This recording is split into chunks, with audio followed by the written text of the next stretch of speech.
مستمعي راديو هيفي اف ام، أسعد الله أوقاتكم.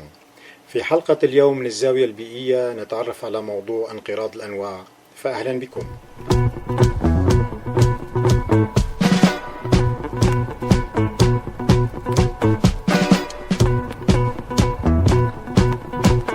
مستمعينا الكرام، انقراض الأنواع هو تناقص أعداد أفراد النوع الواحد باستمرار مع عدم تعويض ذلك التناقص بالتكاثر. وللانقراض أسباب أهمها: 1. اختفاء أفراد النوع الواحد تدريجيا لعدم نجاحها في التنافس مع غيرها. 2. قد تختفي جماعات كاملة مثل الديناصورات في نهاية العصر الكريتاسي منذ 70 مليون سنة، وبعض الثدييات الكبيرة في نهاية زمن البلوستوسين منذ 13 ألف سنة. 3. قد يتزامن الانقراض مع تغيرات مناخية ضارة بالبيئة ونباتاتها، فتزول تلك النباتات وتجوع الحيوانات التي تتغذى عليها إلى حد الهلاك. 4. قد تختفي أنواع معينة من البيئة بسبب غزو أنواع أخرى دخيلة قادرة على المنافسة وطرد الأنواع الأصلية أو اقتلاعها البقاء للأصلح.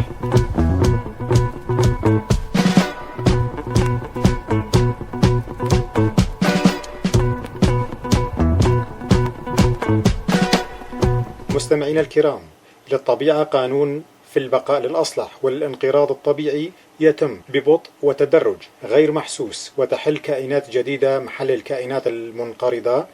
مثل انقراض الديناصورات أفسح المجال لظهور الثدييات القديمة. اختفاء الثدييات القديمة واكبه انتشار أنواع حديثة من الثدييات.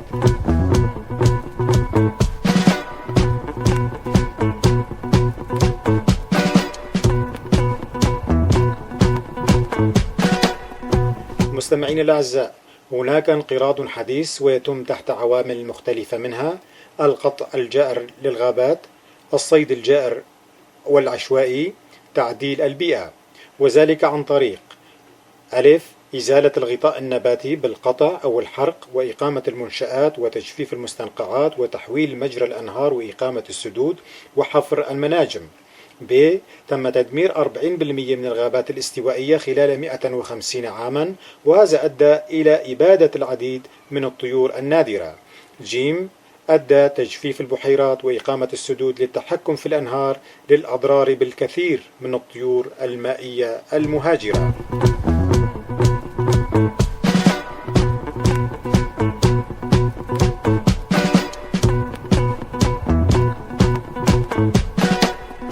مستمعين الأعزاء، لتلوث البيئة أثرا كبيرا في الانقراض، فسقوط الأمطار الحمضية في شمال أوروبا وكندا أدى إلى هلاك أنواع من النباتات والحيوانات النادرة. التلوث بزيت البترول والعناصر الثقيلة والمبيدات أدى إلى هلاك الطيور المائية والأحياء البحرية. والتلوث الحراري للماء ساهم في هلاك أنواع من الهائمات النباتية والحيوانية. مستمعين الأعزاء، كل نوع من الكائنات الحية له وظيفة محددة في شبكة الغذاء، وإذا غاب هذا النوع توقف عمله وتتأثر به باقي الأعمال السابقة له والتالي عليه. وهناك نظام بيئي بسيط قليل الأنواع يسهل تدميره، أما النظام البيئي المعقد متشابك الأنواع يكون أكثر تماسكا من احتمالات التعويض والبدائل، لذا يصعب تدميره.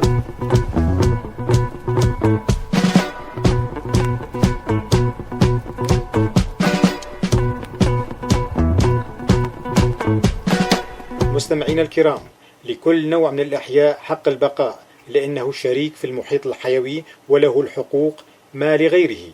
لذلك فإن هناك سبل لرعاية الحياة البرية، ولذلك يجب: أولا ترشيد قطع الأشجار، 2 ترشيد الصيد في البر والبحر، 3 سن القوانين المناسبة لحماية الحياة البرية، 4 التوسع في إنشاء المحميات الطبيعية البرية والبحرية.